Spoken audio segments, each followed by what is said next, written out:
अल्लाह तबारक व तआला के नाम से शुरू जो बड़ा मेहरबान और निहायत रहम करने वाला है। नाज़रीन मोहतरम, जादू की हकीकत क्या है और हजूर अकरम सल्लल्लाहु तआला अलैहि वसल्लम ने और हजूर अकरम सल्लल्लाहु तआला अलैहि वसल्लम पर किस बदबख्त ने जादू किया था और हजूर अकरम सल्लल्लाहु तआला अलैहि वसल्लम के ऊपर जादू के असरात किस तरह से जाहिर हुए और कौन सी निशानियां आप सल्लल्लाहु तआला अलैहि वसल्लम ने पाई, तो आपको पता चला कि आप पर जादू हो चुका है। और फिर अल्लाह तबारक व तआला ने हजूर अकरम सल्लल्लाहु तआला अलैहि वसल्लम की हस्ती को जादू के चुंगल से किस तरह से बचाया।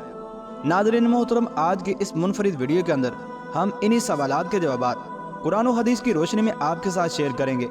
लिहाजा आपसे हमारी गुजारिश है कि आप हमारी इस वीडियो को एंड तक मुलाहिज़ा फरमाइए। प्यार दोस्तों, अल्लाह तबारक व तआला ने कुरान मजीद के अंदर जादू का जिक्र फरमाया है और अल्लाह तबारक व तआला ने यह भी इरशाद फरमाया है कि जादू उसी वक्त इंसान को मुतासिर करता है जबकि अल्लाह तबारक व तआला की मर्जी भी शामिल हो। अगर अल्लाह तबारक व तआला ना चाहे तो जादू इंसान पर कोई असर नहीं कर सकता। मगर ये भी एक हकीकत है कि जादू अपना असर रखता है और ये कुरान मजीद और अहादीस मुबारका से भी साबित है। प्यार दोस्तों, हजूर अकरम सल्लल्लाहु तआला अलैहि वसल्लम पर जादू का वाक़या यहाँ से शुरू होता है कि इस्लाम के सबसे बड़े मुखालिफ यहूदी थे। ये ऐसे लोग थे जिन्होंने पहले हजरत ईसा अलैहिस्सलाम को कत्ल करवाने की बदतरीन साजिश की थी और उनके दिलों में नबी की कोई कदर व कीमत नहीं होती। ये नबी को आम इंसानों की तरह समझते हैं और पहले अपने अंबिया किराम अलैहिस्सलाम को कत्ल भी कर दिया करते थे। इसलिए ये हजूर अकरम सल्लल्लाहु तआला अलैहि वसल्लम की भी सख्त मुखालफत करते थे और तरह तरह से आपके खिलाफ प्रोपोगेंडा भी किया करते थे। कुरान मजीद में इन लोगों की अजियतों और प्रोपोगेंडों का जिक्र बार बार मौजूद है। प्यार दोस्तों, ये हुदैबिया से वापसी के मौके पर वाक़या पेश आया कि बहुत सारे यहूदी इकट्ठे होकर लबीद बिन आसिम के पास गए कि वो हजूर अकरम सल्लल्लाहु तआला अलैहि वसल्लम जो नबूवत के दावेदार हैं, उन्होंने हम सब पर जादू कर रखा है और हमारे नौजवानों को यरगमाल बना लेते हैं और उनके ऊपर जादू करते हैं। अफसोस की बात यह है कि हम उन पर जब भी जादू करने की कोशिश करते हैं तो वो हमारे ऊपर उल्टा पड़ जाता है और हम खुद ही इस जादू की नहूसत के अंदर गिरफ्तार हो जाते हैं।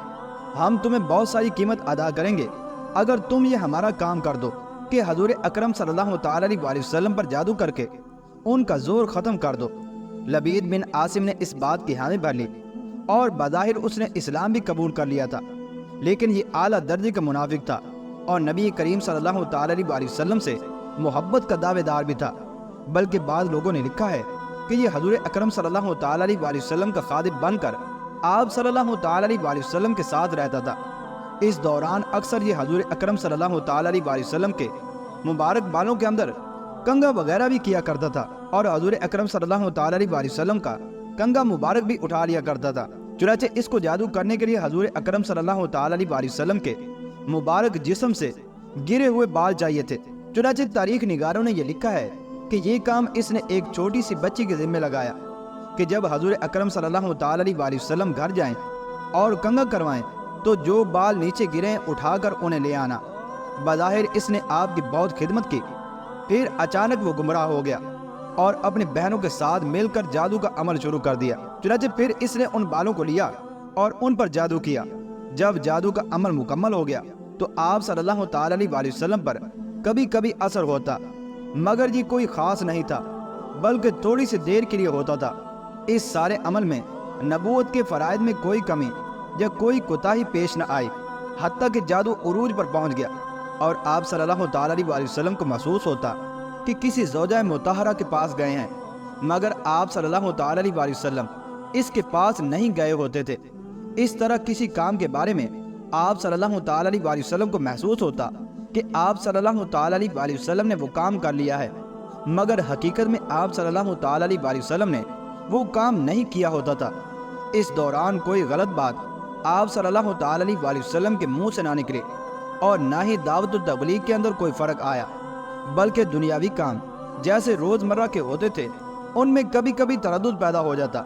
चुनांचे जब असर बढ़ने लगा तो आप सल्लल्लाहु तआला अलैहि वसल्लम काफ़ी बीमार हो गए और एक रोज़ आपने ख्वाब में देखा कि दो शख्स आपसे मिलने आए। एक पाँव की जानिब बैठा और दूसरा आप सल्लल्लाहु तआला अलैहि वसल्लम की सर मुबारक की तरफ बैठा।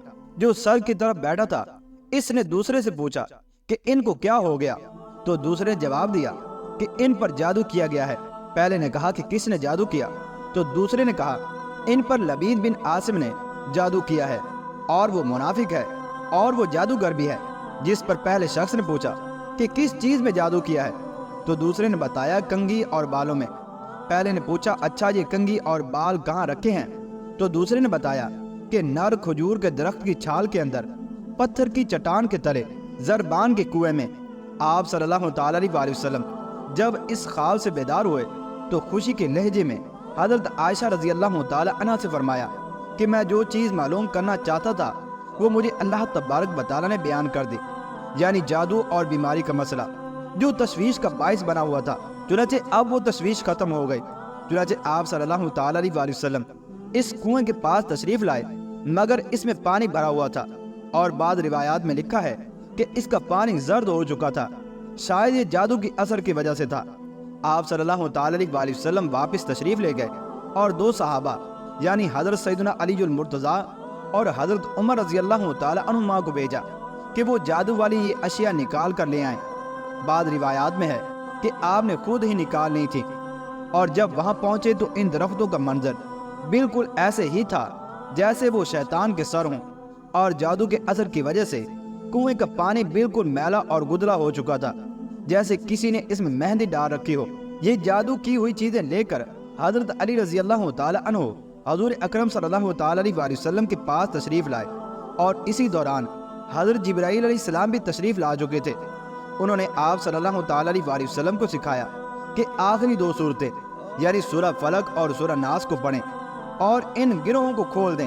چنانچہ آپ صلی اللہ تعالی علیہ وسلم ایک آیت مبارکہ پڑھتے اور ایک گرہ کھولتے، پھر ایک آیت مبارکہ تلاوت فرماتے اور ایک گرہ کھولتے۔ جیسے جیسے گرہ کھلتی جاتی تو آپ صلی اللہ تعالی علیہ وسلم اپنی طبیعت کے اندر تخفیف محسوس کرتے، جیسے کچھ بوجھ کم ہو گیا ہو، حتیٰ کہ جادو کا مکمل اثر ختم ہو گیا۔ تو آپ صلی اللہ تعالی علیہ وسلم ایسے کھڑے ہو گئے جیسے کوئی شخص ایک بندھن سے اور بڑے بوجھ سے آزاد ہو جاتا ہے۔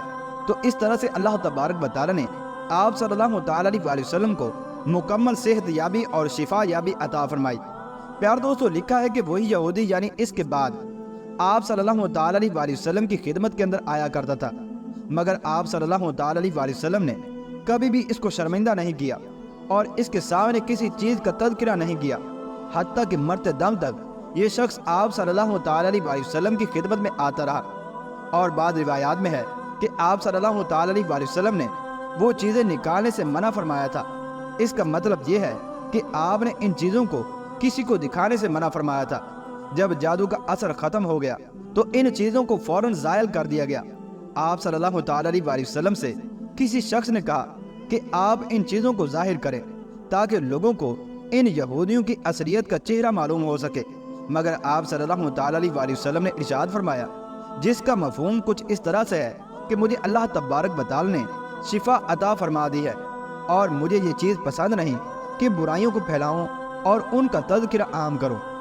ناظرین محترم، اس حدیث مبارکہ سے پتہ چلا کہ جادو بالکل برحق ہے، لہذا اگر کوئی شخص اپنے اوپر جادو کے اثرات کو پائے تو اسے چاہیے کہ سورہ فلق اور سورہ ناس کو تاگ عدد کے اندر پڑھے اور اپنے دونوں ہاتھوں پر پھونک مار کر اپنے پورے جسم کے اوپر مار لے اور پانی کے اوپر دم کر کے بار بار پیے تاکہ اس پر جادو کے اثرات زائل ہو جائیں۔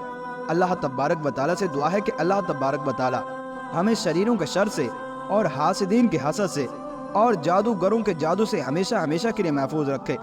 آمین یا رب العالمین۔